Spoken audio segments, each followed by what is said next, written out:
400 метр саласыңдар дагы. Одан кийин сендерчи.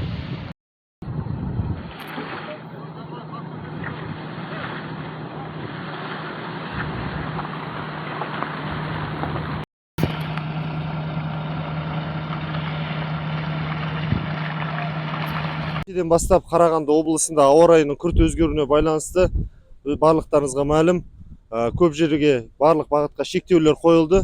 Қазіргі таңда Астана-Қарағанды бағытына, Қарағанды-Астана бағытына ілесіп алу жұмыстарын жүргіземіз. Яғни сіздерден сұрайтынымыз, бізді озбай, асықпай, жай жүрулеріңізді. Сақтықта қорлық жоқ. Мына жерде қазір күн ашық болғанымен, гололед болмаса, кейбір учаскелерде жол көктайғақ болып жатыр.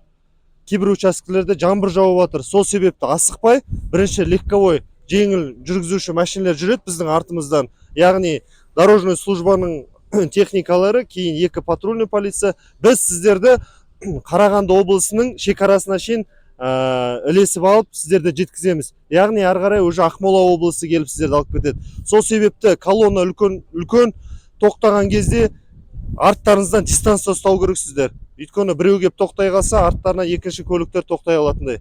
Түсінікті ма? Асықпаңыздар. Барлығын түсінеміз. Асығып тұрсыздар, үйлеріңізге еріккеннен ешкім тұрған жоқ.